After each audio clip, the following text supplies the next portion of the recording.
Nagkainitan ang ilang senador sa isyu ng paghalal ng presiding officer ng Senate Impeachment Court sa unang araw po ng paglilitis kay Vice President Sara Duterte. Sa huli, iniluklok si Senator Chis Escudero bilang presiding officer. Nanindigan si Escudero na 16 na boto ang kailangan para makonvict ang pangalawang Pangulo. Saksi, si Sandra Aguinaldo. Sinimulan na kanina ang unang beses palang nangyayari sa kasaysayan ang pagsalang sa paglilitis ng isang vice-presidente ng Pilipinas. Hindi dumalo si Vice President Sara Duterte. Karapatan ng sambayanan na malaman kung may katotohanan ang mga paratang laban sa pangalawang Pangulo. Tungkulin nating timbangin ang mga ebidensyang ihaharap at tiyakin ang ating magiging pasya ay nakabatay lamang sa batas at sa mga katotohanang mapatutunayan sa paglilitis. 3 senador ang hindi nakadalo, si Senador Ronald De La Rosa na nagtatago at mga nakakulong na sina Senador Jinggoy Estrada at Rodante Marcoleta. Agad naging mainit ang talakayan nang tutulan ng ilang minority senators ang binuksang proseso para sa pagboto ng bagong presiding officer. Argumenta ni Senador Alan Peter Cayetano, Senate President ang dapat tumayong presiding officer. Bagaman hindi raw ito nakasulat sa saligang batas, ito naman daw ang intensyon ng framers ng 1987 Constitution base sa transcript ng kanilang deliberasyon noon. Institutional integrity. We need to protect the legitimacy of these proceedings. Even with the substitute presiding officer acts fairly, a conviction or acquittal reached under constitutionally defective process would invite judicial challenge and cast doubt on the validity of the entire trial. Punto ni Cayetano, nag-ugat ang issue sa kino-question niyang sesyon noong Hunyo kung saan inamyendahan ng impeachment rules para payagan ang eleksyon ng presiding officer ng impeachment. Sagot ni Gatchalian, dumaan ito sa tamang proseso at ang tamang lugar daw para talakayin ang issue ay kapag nasa sesyon ang Senado. No one objected to that resolution and it was duly approved by the body. So any discussion regarding this resolution should be discussed in plenary when the Senate convenes as a legislative body. We did not follow our rules. So a rule that was passed that did not follow our rules or amendment that was passed that did not follow our rules is void. Sinigundan si Cayetano ng kanyang kapatid. We looked at what the constitutional framers said. What did they say? This is the foundation of this trial na tama yung nakaupong presiding officer. Si Senador Kiko Pangilinan, nagpuntong dinala na ni Cayetano ang usapin sa Supreme Court sa pamamagitan ng petisyong ipawalang visa ang June 3 session. The matter is pending before the Supreme Court. There is no temporary restraining order. There was a request for a status quo ante order. It was not granted. The point of order is improper. In fact, the debate on this matter here in the impeachment court is out of order, Mr. Sa huli, nagkaroon ng botohan.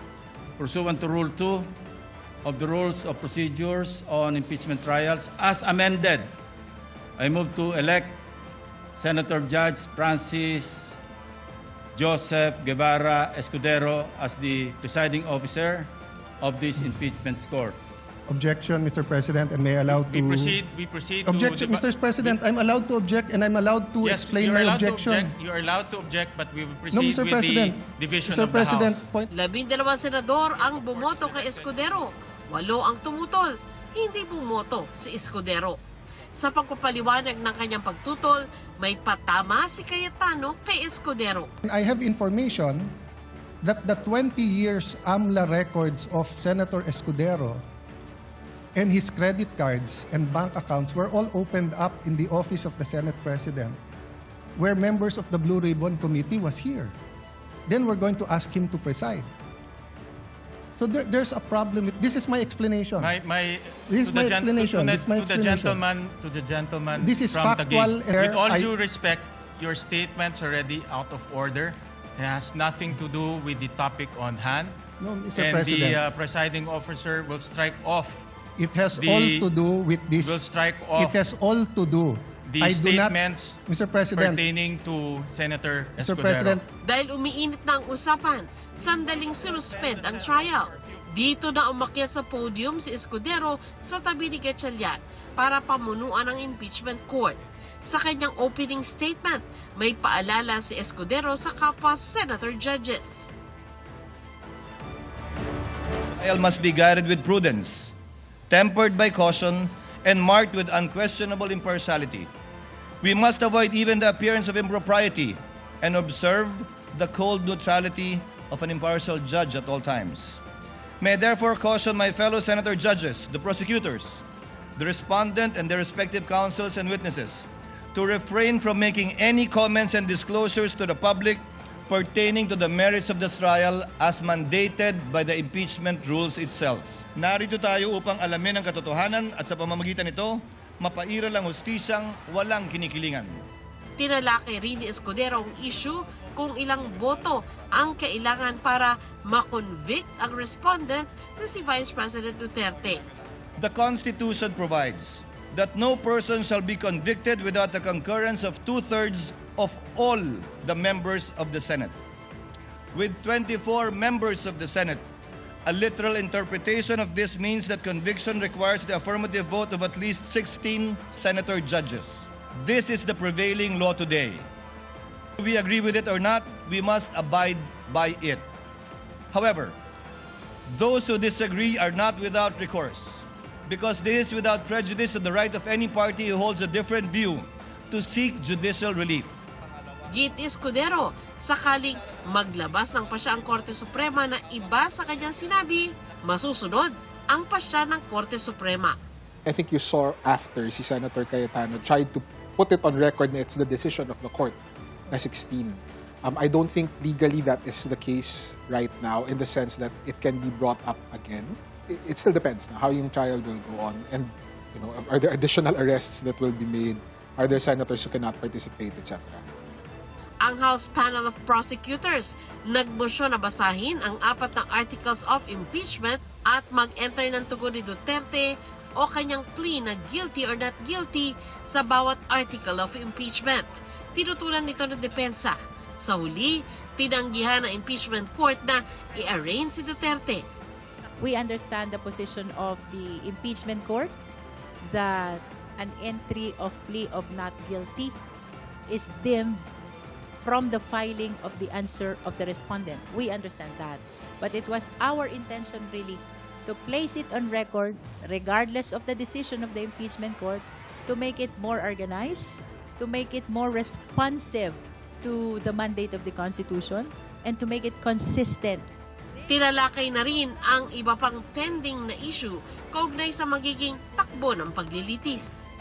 Kaugnay naman sa selyadong kahong naglalaman ng tax records ni Vice President Duterte at mister na si Attorney Manasseh Carpio, nagpa siyang impeachment court na ibalik ito sa Bureau of Internal Revenue o BIR. Katwiran nila, hindi nila iniutos ang pagsusumite nito. Tungkol dito sa BIR box, no? Yes, totoo, binalik ang BIR box. But this does not mean na nawala na yung evidentiary value nitong ebidensyang ito. Because at the proper time, ibabalik po ito, i-offer po ulit ito ng ating prosecution at hopefully the court will admit this as an evidence. So sa ngayon, ay nandyan lang yan. We will reserve our comments for when that time happens or when it actually happens. Humiling naman ang prosecution na ipasabina ang halos 10 bank managers mula sa iba't ibang bangko at branches mula Davao hanggang Metro Manila. Pinalagan ito ng depensa, bagamat ipinag-utos pa rin ng impeachment court ang mga sabina para rito. We will include all our position and as well as our objections on the request made today with respect to these documents. And what it would seem to the defense would be another 2.0 version of a fishing expedition. Ang minority senators naman, hindi pa rin isinusuko ang dapat anilang pagsali ni na Senador Estrada at Marcoleta na makasali sa impeachment court. Baka raw pwede itong hingin sa sandigang bayan. Walang nag-object sa mga senator judge mula sa mayorya. Pero para kay Senador Raffy Tulfo, pwede kung manonood lang naman sa TV. Ang hinihingi po namin ay makapunta po sila dito bilang observer. Hindi lang po basta monitor. Ipinag-utos naman ni Presiding Officer Escudero sa Secretariat na i-upload online lahat ng dokumento, memo at ebidensya sa kaso para sa transparency. If a evidence presented is a fruit of the poisonous tree, will we upload that? Insofar as documentary evidence is concerned, it will only be admitted and, if at all, admitted by the court and published once formal offer has been made. Until such time, we will not publish any documentary evidence even after being identified by a witness because it is the formal offer that will determine its admission by the court after. Ako si Sandra Aguinaldo, ang inyong saksi. Depende raw po sa magiging daloy ng paglilitis kung haharap si Vice President Sara Duterte sa Senate Impeachment Court.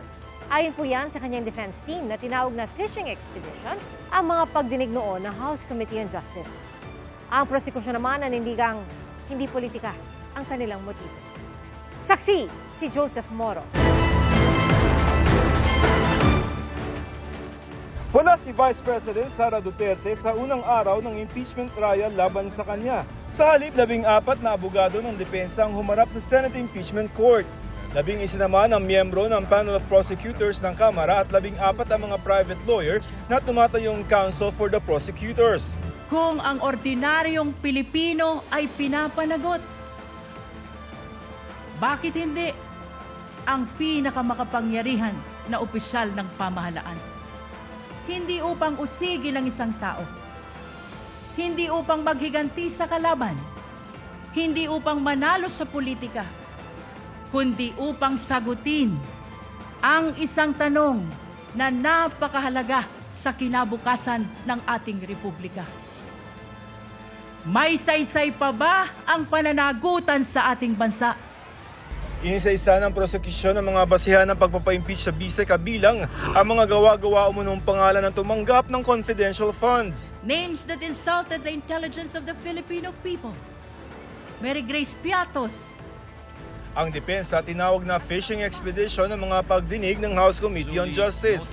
Ang malinaw na layunin sa likod ng mga paratang na ito ay ang pagpapatalsik sa isang vice-presidenteng inihalal ng mahigit 32 milyong Pilipino at bunga ng kanilang malayang pagpapasyal.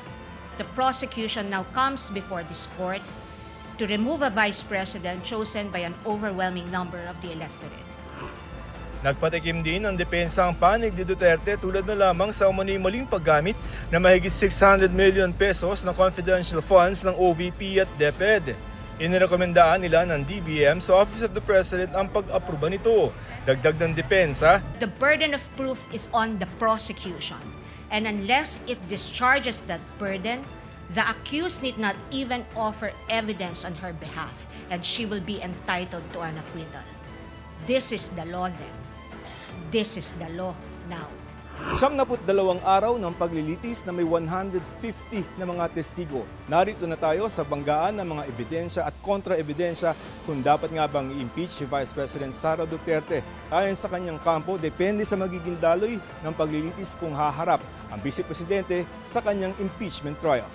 He's currently in a planning session with yung mga kasamahan niya sa OVP. Kung sa tingin naman natin na kinakailangan, they will advise her accordingly. Ako si Joseph Morong, ang inyong saksi. Sa pagpapatuloy ng impeachment trial bukas, unang ipipresenta ng prosekusyon ang mga aligasyon sa ilalim ng Article 4 ng Articles of Impeachment laban kay Vice President Sara Duterte.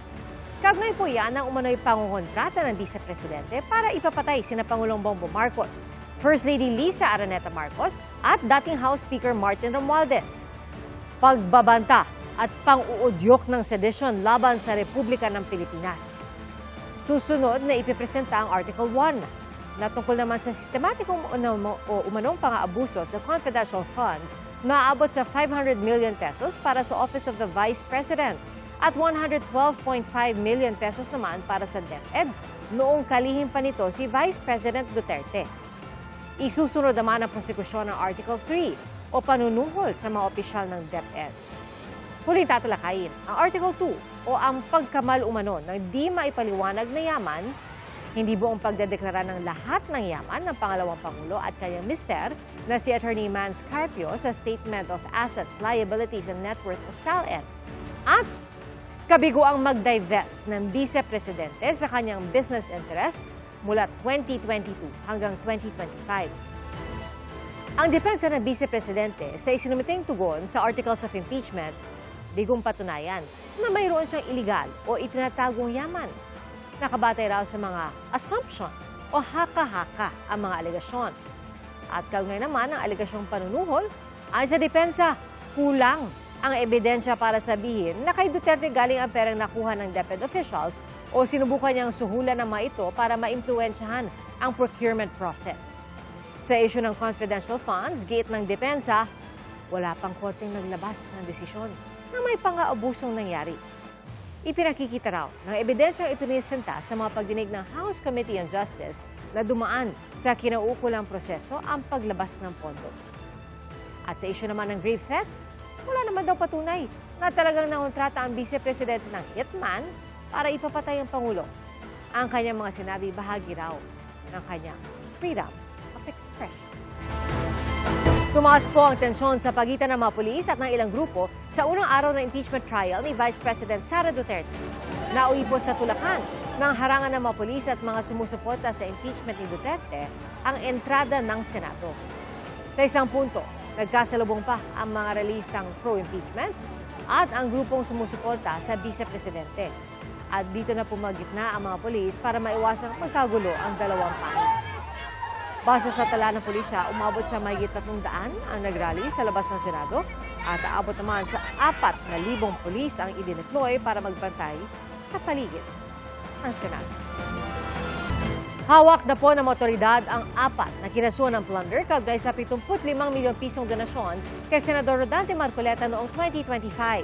Pasado po alas 6:30 ngayong gabi na aresto sa isang gasolinahan sa Quezon City ang negosyanteng si Aristotel Baluyot Giray. Nauna namang inaresto si Marcoleta na dinala sa PNP General Hospital dahil sa pananakit ng dibdib. Saksi si Maki Pulido. Pasado alas 8 ng umaga kanina nang mag-isang dumating sa Sandigan Bayan si Senador Rodante Marcoleta. Naroon siya para sa pagdinig sa inihain niyang motion to quash o pagbasura ng kasong plunder. Kasabay niya ng motion ding huwag munang mag-issue ng arrest warrant laban sa kanya. Pero handa na raw pala ang arrest warrant noong Biyernes pa. Ayon sa mga mahistrado ng Sandigan Bayan 3rd Division, hindi lang ito inilabas noon dahil pa-weekend na. Let me stress, yung warrant of arrest does not constitute a determination of guilt. Hindi pa guilty yan. All the accused continue to enjoy the constitutional presumption of innocence until their guilt is proven beyond reasonable doubt. Dagdag pa ng mahistrado, pinag-aralan nila ng maigi ang mga dokumento at ebidensya at nakitaan nila ito ng probable cause. Posibleng may naganap na krimen kaya nag-issue na ang korte ng warrant. Pero pag-aaralan pa rin daw nila ang motion to quash ni Marcoleta. Pagkatapos ng hearing, pansamantalang dinala si Marcoleta sa opisina ng Clerk of Court ng 3rd Division bago ibalik sa sala ng korte kung saan isinilbi ang warrant of arrest. Sinundo siya ni Interior Secretary John Vic Remulla at PNP Chief Jose Melencio Nartates Jr. para dalhin sa Camp Crame para sa booking process. Was he arrested or did he surrender? It was both.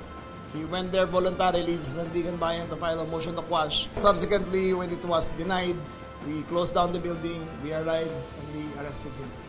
So, it is both. Paglabas ng korte, nagbigay ng pahayag si Marcoleta. Ako ay personal na nagpunta dito sa Sandigan Bayan dahil yung aming motion to quash at saka yung kalakip na motion to defer the issuance of a warrant of arrest ay kinalendar nila kagad for hearing.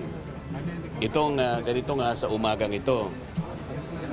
Ngayon, napakagandang indikasyon yon na umiral ang ating mga batas. Ang sabi ng Sandigan Bayan, meron na silang determination of probable cause.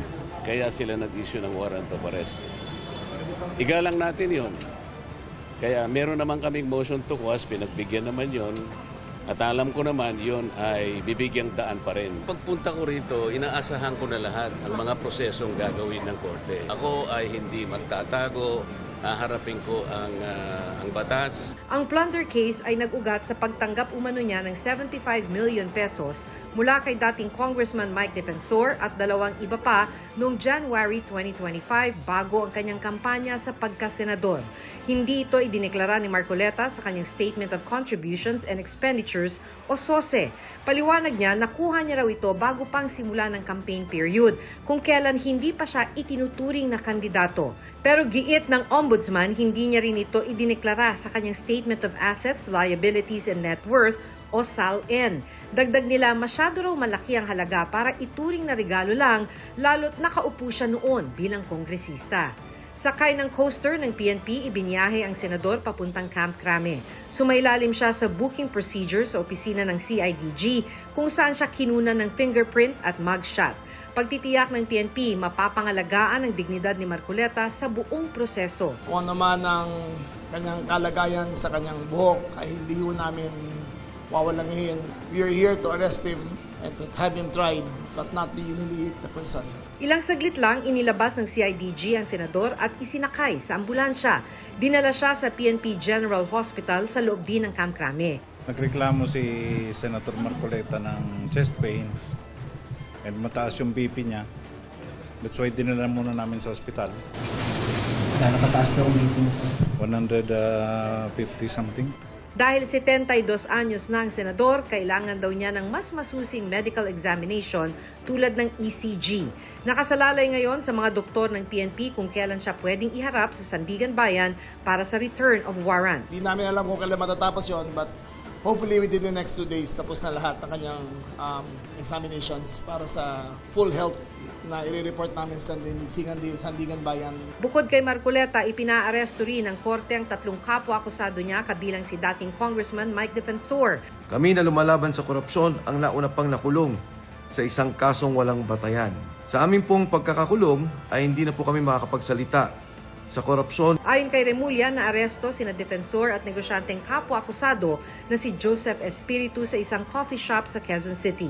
Pero sa isa pang Facebook post, sinabi ni Defensor na sumuko sila, hindi inaresto. Matapos ang booking process sa Camp Crame, dinala na sina Defensor at Espiritu sa Sandigan Bayan para sa return of warrant. Sir, kamusta? Makukulong na. Iniutos ng korte na idetene ang 2 sa BJMP male dormitory sa Payatas, Quezon City. Nababahala raw ang korte sa mga kumakalat na maling impormasyon, kaya't sa pambihirang pagkakataon ay nagbigay sila ng pahayag. Iginiit ni Associate Justice Carl Miranda na magkakaopinyon lang ang korte sa pamamagitan ng kanilang desisyon matapos ang masusing pag-aaral sa kaso. The judiciary does not decide cases based on political affiliation, public opinion, public pressure, or the passions of the moment. Again, the judiciary, courts decide these matters only according to our Constitution, the law and the evidence presented by the party. And its role is to ensure that no person is above the law.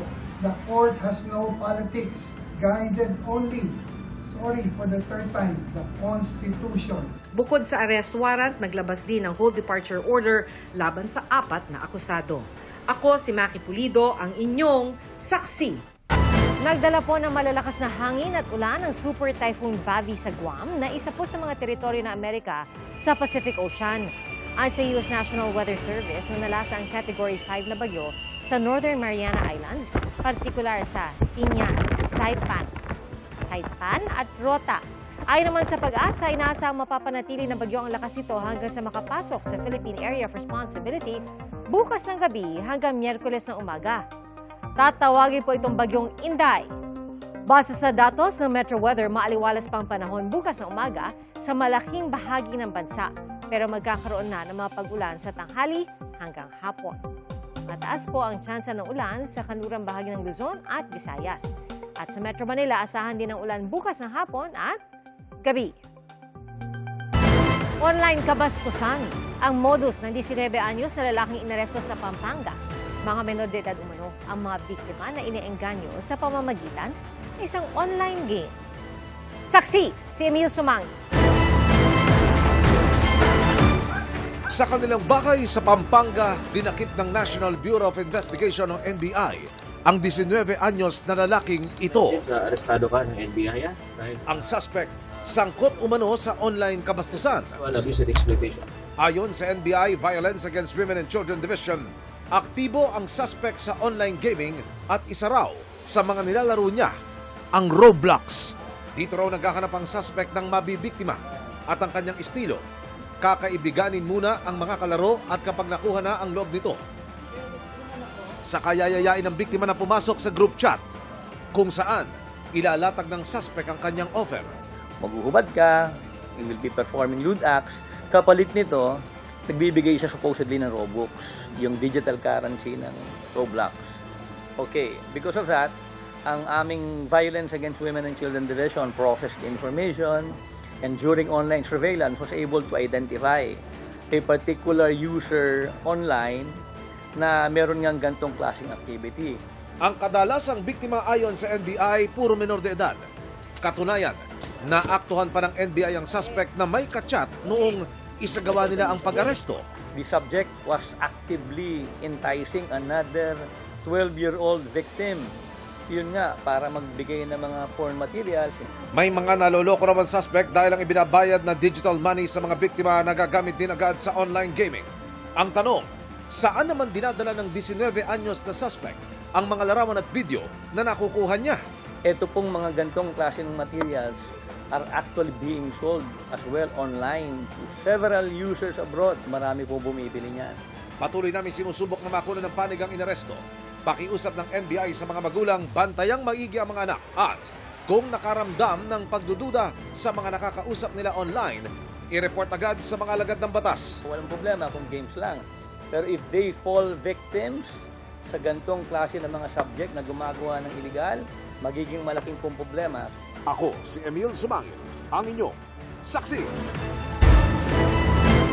Nawasak ang harapang bahagi ng jeep na yan matapos sumalpok sa isang poste sa Barangay San Jose sa Antipolo, Rizal. Ayon sa pulisya, sa lakas ng pagkakabangga, tumilapon sa harapang bahagi ng jeep ang ilan sa mga pasahero nito. 11 ang nasugatan, kabilang ang driver. Kritikal ang lagay ng 2 pasahero at ayon din sa pulisya, mabilis ang takbo ng jeep nang mawalan umano ito ng preno sa palusong na bahagi ng kalsada. Inaasang mas mabilis na makukuha ang NBI clearance sa tulong ng eGov.ph Super App. Ayon sa NBI, aabutin lang ng 5 minuto ang transaksyon. Maaari ring ipa-deliver ang clearance kung sakaling hindi makapunta sa tanggapan ng NBI. At pwede ring mamili ng tanggapan kung saan maaaring kunin ang clearance. Ayon naman sa DICT, mas inayos ng sistema sakaling may hit o yun pong kaparehong pangalan sa record ng NBI. Panauhing pandangal sa ceremonial launching si First Lady Lisa Araneta Marcos. At sa himpapawid, ang skydiver na yan, bitbit ang watawat na Amerika nang sumabit siya sa puno at bumagsak sa isang tent. Nangyari po yan sa isang arena sa California. Ayon sa may-ari ng arena, ligtas ang skydiver at nakalakad pa raw habang pinapalakpakan ng mga nanonood.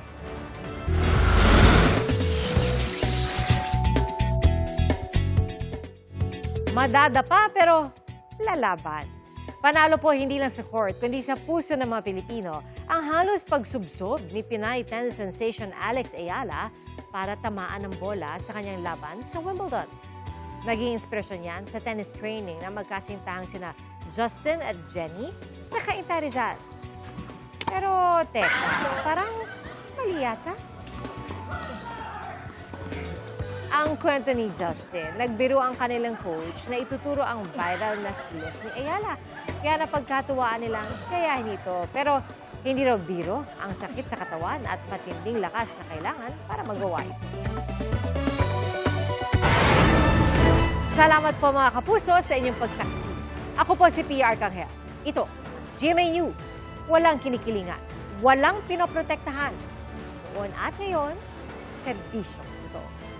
Hanggang bukas, sama-sama po tayong magiging saksi!